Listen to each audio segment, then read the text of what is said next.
I think it's fair that Donald Trump gets blamed for all of it. You know, when people say things like, oh, it's because of him, you know, all this racism that we're seeing, all this xenophobia is because of him. It's like, I don't know if it's because he may have emboldened some people, but it's not only because of him. It's not like he invented racism. It's not like the racism wasn't already there. Donald Trump has just made people feel that they can be openly racist again. Many people are emboldened by that, but the racism was there. Let's not lie about that. It's a fundamental underground current. That's what it is. There's racism in America. There's racism all over the world. You have to deal with it. You have to work to fight against it. I was shocked. I was shocked when I experienced racism in America myself, to be honest. You know, I never thought it would happen to me. I'm not saying I was a victim or anything, but I did not think that I would ever experience racism personally, especially face to face. And I did. It happened to me when I was in Chicago. I was out in Chicago for some shows, and one day, when walking across the street, a man in a pickup truck drove by and called me the N-word. Right? And I was really disappointed that day. Mostly because he was driving a pickup truck. I felt like that was an unnecessary stereotype he didn't have to perpetuate. I just feel like, you know, pickup trucks get it the worst. Like, if you're going to be racist, do something different. You know? Like, drive a Prius. Just think out of the box. And you'll be more effective, because it's quiet. You can sneak up on me. More of a surprise. This guy was driving a pickup truck, and he called me the N-word, and I was really sad and disappointed, you know. Now, to give you the full story, at the time, I was jaywalking. I mean, I don't want you to think I'm an angel. It's not that he had a right to say it, but I was doing something that he thought was worth him saying it. The light was red for me, but I walked anyway, because I don't see color. And so I crossed the road, and because of me jaywalking, he had to stop and drive around me. And as he did, he rolled down his window and he looked out at me and he was like, "Get out of the road, nigger!" And you should have seen when he said it. Oh, he wanted to hurt me. Oh, he wanted to hurt me so bad. He looked me dead in the eye as well. He looked me in the eye. He was waiting for me to be like, no.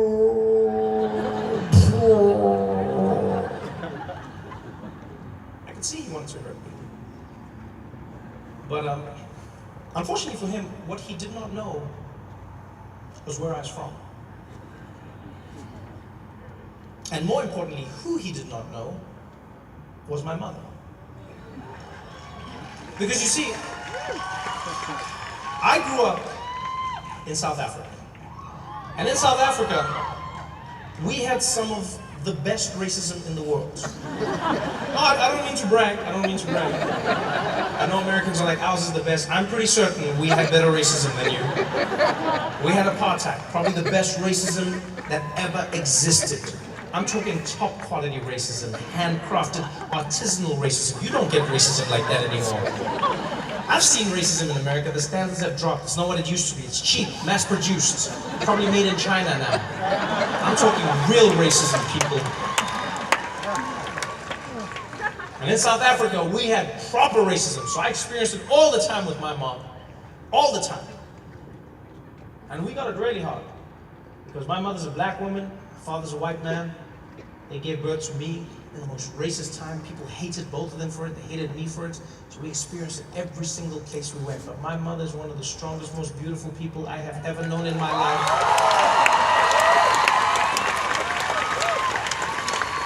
She shook it off like a duck does rain. You don't understand. Because the one thing my mom said to me, always, one thing my mom said, she said, baby, we can't control any of these people. But what we can do is make sure that they never have the pleasure of seeing our pain. That's what she said. She said, you cannot control a racist, but you can make sure they never have the pleasure of seeing your pain. And so what she would do is, whenever we'd be out, if someone would say something racist to us, my mom was very religious. And so what she'd say to me is, she'd say, my baby, if they say something racist to us, we take that racism and we shake it up with the love of Jesus, and we send it back. That's what she said. She said, we take that racism, we shake it with the love of Jesus, and we send it back. And I was like, yo, this lady's crazy. But she was right. Because racists don't know what to do with love. They've handled hate their entire lives, but they do not know what to do with love. You take that racism, you send it back with a sprinkle of love, it confuses the shit out of them. And that's exactly what happened to me in Chicago. I stepped into the streets. That man drove by, rolled down the window, shouted the N-word at me. And he didn't realize that that was Patricia's son that he was shouting at. And he shouted that word at me, did not know that I was going to shake it up and send it right back. And he was like, get out of the road, nigger! And I turned to him and I was like, you're my nigger!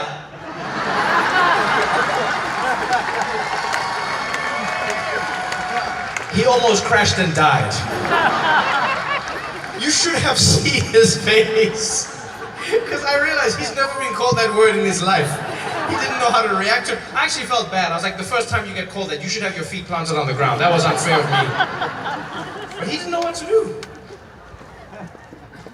That's what I do. I shake it up and I send it right back. And it's easier for me in America. I won't deny that. It's a privilege that I have in America because in South Africa, the word nigger was never used to oppress anyone.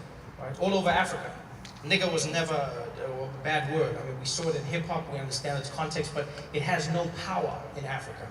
Nigger means nothing over there. Nigger, nigger, nigger, nigger, nigger, nothing, nothing. You can feel it here, it's got the power. Right now, some of you are like, is that like 9? Is that 8 times? How many times has he said that? Oh my God. That's my quota, what the hell?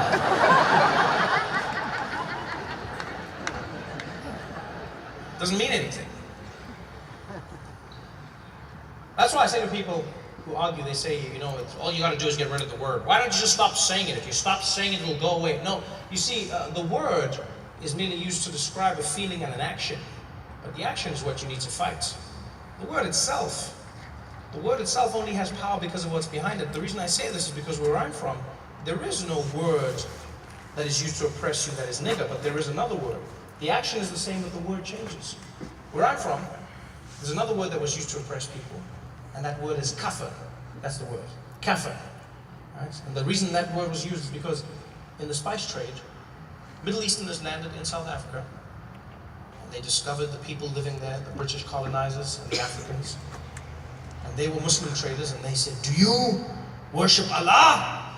And people said, no, we don't. We have another guy. And they said, you are non-believers. You are kafir. What? Kafir! And the white people are like, I think he's talking to you guys, eh? That's them, right? Yeah, kafir. All right, thank you very much. And that's how they came to use the word, kafir, one who does not believe in God. And that word was used to oppress black people in South Africa. But you see, the word changes, the action stays the same.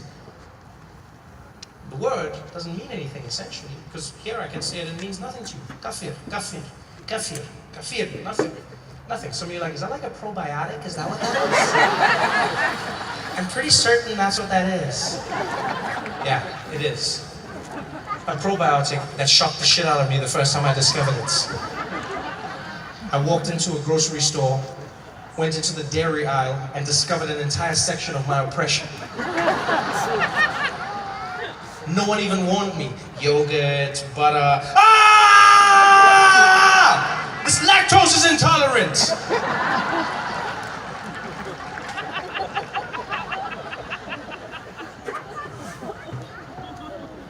So it's easy for me to take it and send it right back in America because nigger means nothing to me. In fact, not only does the word not have the same power, it has a different meaning where I'm from. Because you see, where I'm from, the word nigger does exist. Right? In my mother's language, which is Xhosa, it exists.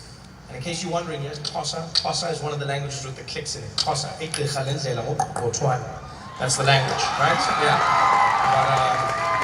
But not like in those American movies. I've seen those movies where they have people like walking around like,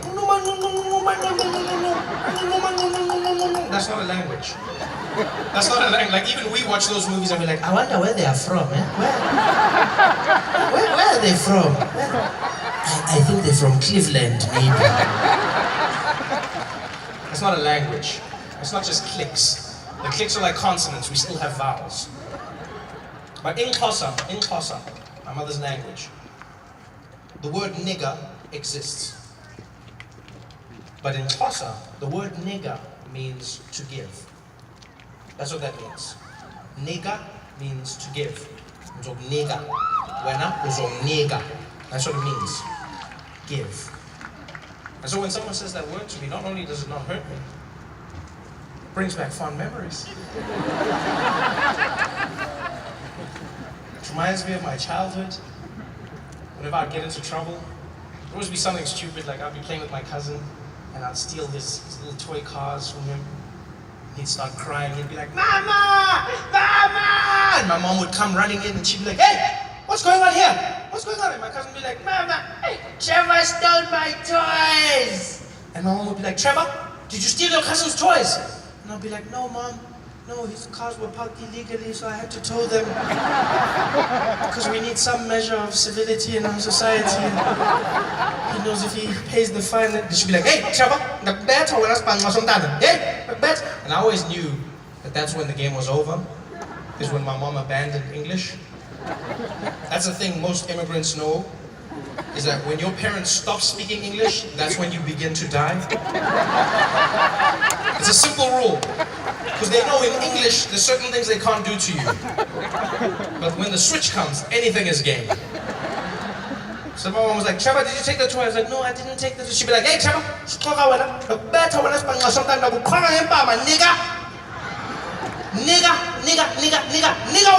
nigga. And my cousin would be there like, "Nigga, please."